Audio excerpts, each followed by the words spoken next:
అమరావతిను quantum technology హబ్గా తీర్చిదిద్దాలన్న ముఖ్యమంత్రి నారా చంద్రబాబు నాయుడు లక్ష్యం మేరకు పరిశోధనల విస్తృతి పెంచేలా ప్రభుత్వం నిర్ణయించింది. భవిష్యత్తులో జన విజ్ఞాన శాస్త్రానికి ఉపకరించేలా గ్లోబల్ క్వాంటం బయో ఫౌండరీని రాష్ట్ర ప్రభుత్వం అమరావతి క్వాంటం వ్యాలీ పరిధిలోకి తీసుకొచ్చింది. భవిష్యత్తులో జీవ విజ్ఞాన శాస్త్రానికి ఉపకరించేలా గ్లోబల్ క్వాంటం బయో ఫౌండరీని రాష్ట్ర ప్రభుత్వం అమరావతి క్వాంటం వ్యాలీ పరిధిలోకి తీసుకొచ్చింది.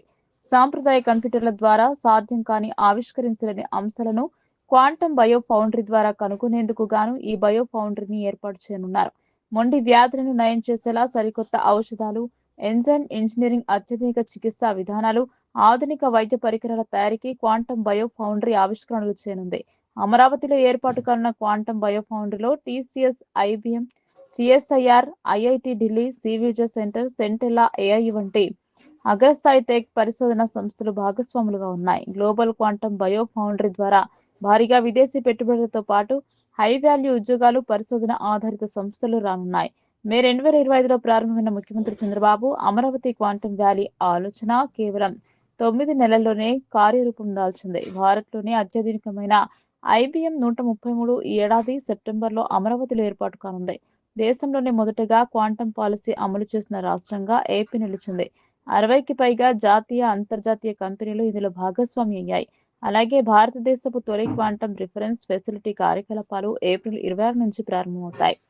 ప్రపంచ స్థాయి సంస్థలతో వ్యూహాత్మక ఒప్పందాలు జరిగాయి. 1,00,000 మందికి పైగా యువత క్వాంటంలో శిక్షణ పొందుతున్నారు. క్వాంటం హ్యాకథాన్లకు 137 కాలేజీల నుంచి 20,000 మంది విద్యార్థులు పాల్గొన్నారు. క్వాంటంలో ప్రత్యేక శిక్షణ పొందిన 1,056 ఫ్యాకల్టీ కూడా సిద్ధంగా ఉన్నారు. క్వాంటం కంప్యూటింగ్ మౌలిక సదుపాయాల కల్పనతో స్టార్టప్లకు విస్తృత అవకాశాలు లభిస్తాయి. Health care, biotech, deep tech స్టార్టప్లకు అమరావతి ప్రధాన కేంద్రంగా మారనుంది.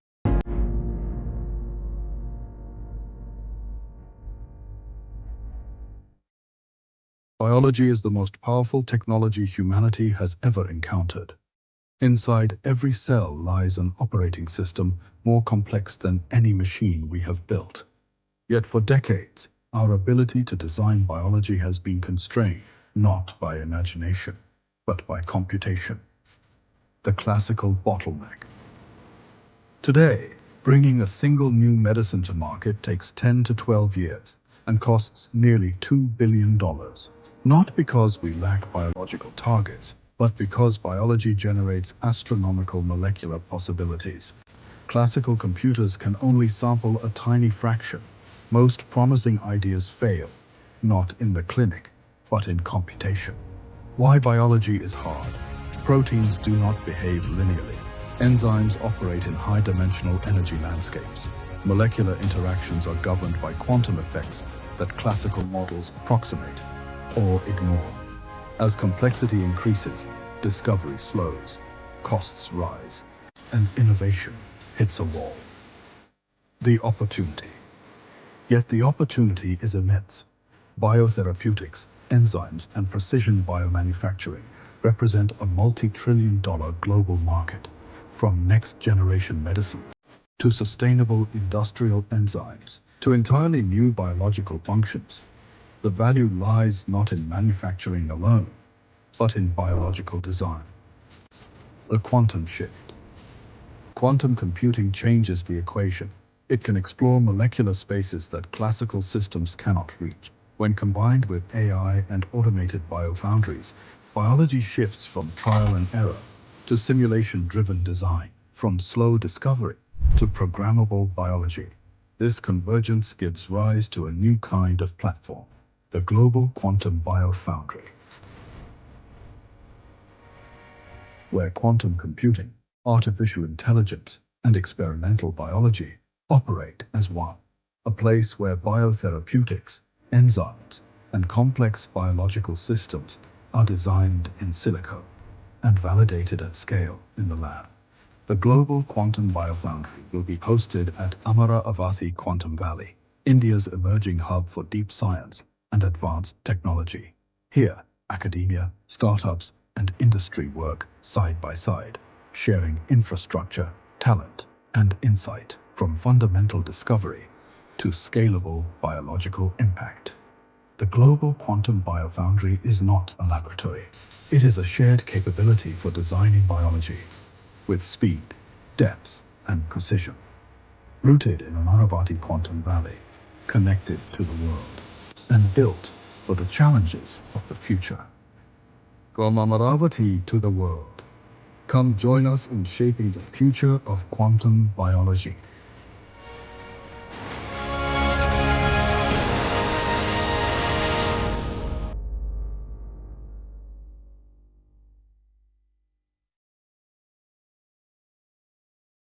త్వరలో జరగనున్న గ్రేటర్ హైదరాబాద్ మున్సిపల్ కార్పొరేషన్ ఎన్నికల నేపథ్యంలో సర్వత్రా ఎన్నికల వాతావరణం వేడెక్కుతుంది.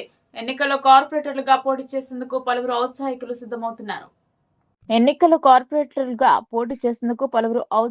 సిద్ధమవుతున్నారు. ఈ క్రమంలోనే శంషాబాద్ జోన్ పరిధిలోని ఆదిభట్ల సర్కిల్ కొంగరకలాన్ గ్రామానికి చెందిన షిగా మహేష్ గౌడ్ సైతం ఎన్నికల్లో పోటీకి సిద్ధమవుతున్నట్టు తెలుస్తుంది. రాజకీయ కుటుంబానికి చెందిన మహేష్ గౌడ్ వృత్తిరీత్యా బిజినెస్ లో ఉన్నప్పటికీ ప్రజాసేవలో రాణించేందుకు సన్నద్ధమవుతున్నారని సమాచారం. గతంలో గ్రామ పంచాయతీ ఎన్నికల్లో 2 సార్లు పూర్తి చేసిన అనుభవం కూడా ఆయనకు ఉంది.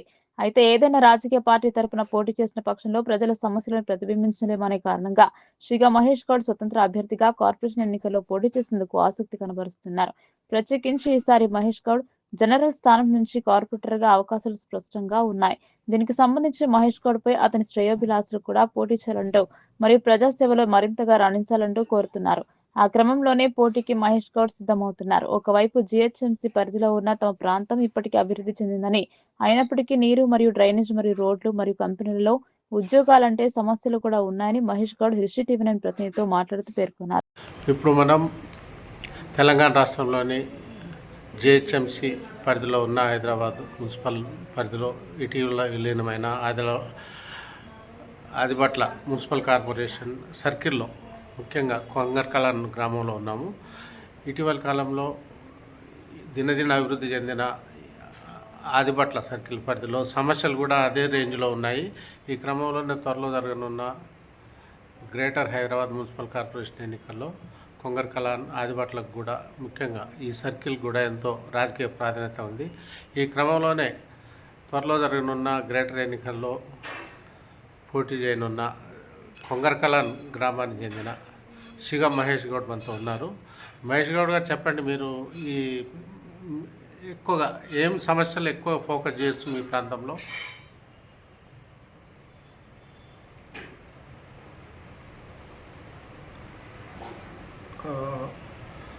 రోడ్లు, డ్రైనేజ్ ఎట్లా ఉన్నాయి? విద్య, వైద్యము, న్యాయము, పౌరులకు రక్షణ. అంటే ముఖ్యంగా ఇండస్ట్రీస్ ఆడ బాగా ఉన్నట్టుంది ఆ మున్సిపల్ ప్రాంతంలో. అక్కడ లోకల్ వాళ్ళకు ఉద్యోగాలు వస్తున్నాయా? అది తక్కువ వస్తున్నాయి అవి వాళ్ళకు సరైన న్యాయం జరగాలని ప్రయత్నం. అంటే ఆ దిశగా మీరు పోటీ చేసే అవకాశాలు ఉన్నాయి కాబట్టి అంటే మీరు ప్రయత్నం చేస్తారా? ఖచ్చితంగా ప్రయత్నం చేయడానికే మేము కృషి చేస్తున్నాం. అంటే ముఖ్యంగా మీరు చిన్నప్పటి నుంచి మీరు ఆ ప్రాంతానికి చెందినవారు. అప్పుడు ఇప్పుడు ఎట్లా ఉంది మున్సిపల్ పరిధి కావచ్చు, అటు కార్పొరేషన్ ప్రాంతం కావచ్చు? మొత్తం చేంజ్ అయిపోయింది, అన్ని కంపెనీస్ వచ్చేసినాయి కాబట్టి మొత్తము చాలా మార్పు వచ్చింది. అంటే ముఖ్యంగా ఈ ఎన్నికల్లో అంటే మామూలు పోటీ చేయాలని దేనికి అనుకుంటున్నారు? ప్రజాసేవ కోసము చేయాలని అనుకుంటున్నాను. అంటే ఇంతకుముందు మీకు అంటే రాజకీయ కుటుంబమా లేకపోతే డైరెక్ట్గా ఇప్పుడే వస్తున్నారా? ఇప్పుడే వస్తున్నాము, స్వతంత్రంగా ఎంటర్ అవుతున్నాము. అది ప్రజలకు మేలు జరగాలి, లాభం కావాలి అనేది నా ఆకాంక్ష. అంటే ఇప్పుడు ఇంత డెవలప్ అయిన ప్రాంతంలో కూడా ఇంకా సమస్యలు కూడా ఉన్నాయి అంటారా? ఉన్నాయి. వాటరు, కృష్ణా వాటరు ఇప్పటి వరకు మా కొంగరకలాన్కు తేలేకపోయారు. దానికి కృషి చేయాలని గిట్ట అనుకుంటున్నాం. అంటే మీకు ఇప్పుడు మరి డ్రింకింగ్ వాటర్ ఎట్లా వస్తుంది అక్కడ? అంటే మొత్తం ఫుల్ఫిల్గా వస్తలేదు అది. మొత్తము కలెక్షన్ ఇటు నుంచి వెళ్తుంది కానీ కనెక్షన్ మొత్తం ఇవ్వలేదు. ఇంటింటికి నల్ల వచ్చే విధంగా వస్తే అందరికీ ప్రజలకు మేలు జరుగుతుందని ఆ మేలు జరగడానికే కృషి చేస్తుంది.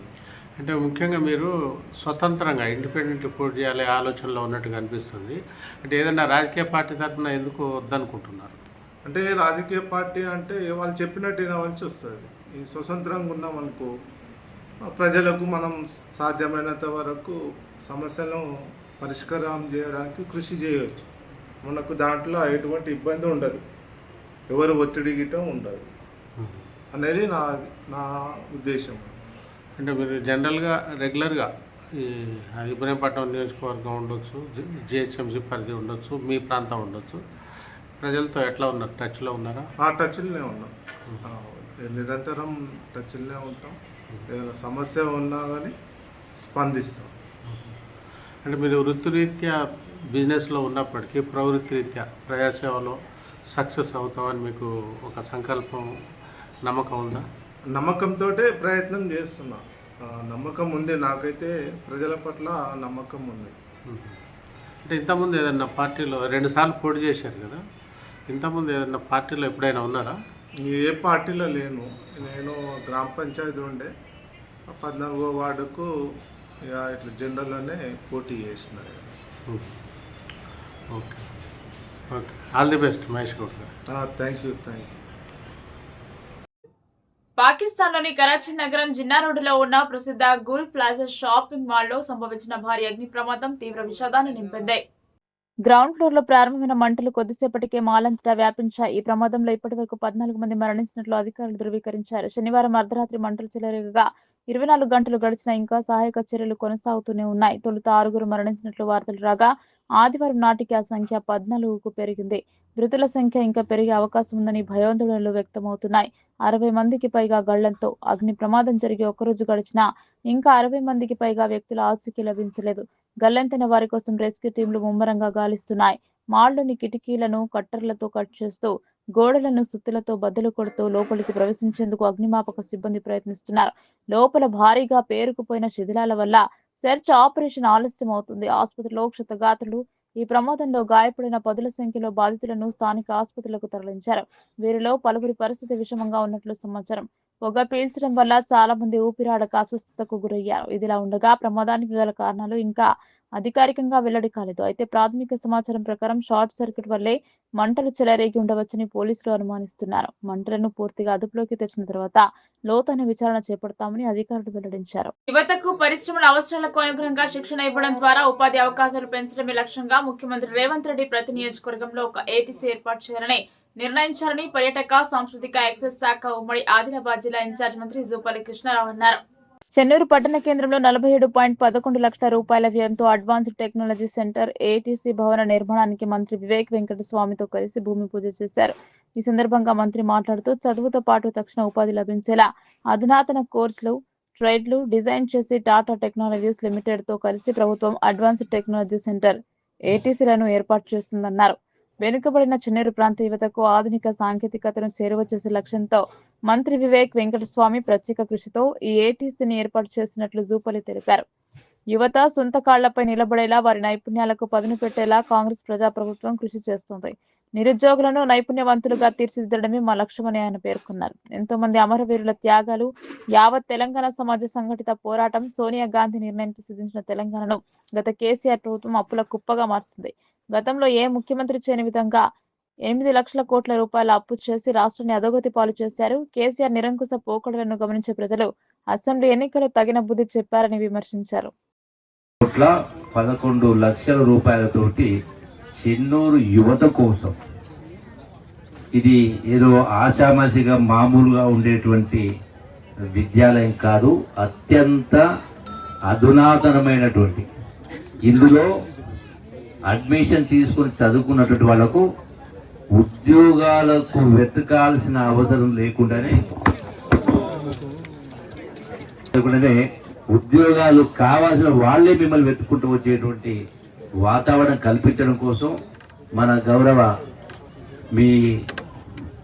మా సహచర మంత్రివర్యులు వివేక్ గారు ముఖ్యమంత్రి గారితో మాట్లాడి మరి ఈ చెన్నూరు పేద విద్యార్థుల కోసం, వెనుకబడ్డ ప్రాంతం కోసం వాళ్ళ భవిష్యత్తులు బాగుండాలని చెప్పని తీసుకోవడం జరిగింది. దీనికి పూర్తిగా టాటా సంస్థ ప్లస్ రాష్ట్ర ప్రభుత్వం కలిపి సంయుక్తంగా నిర్వహిస్తున్న కార్యక్రమం.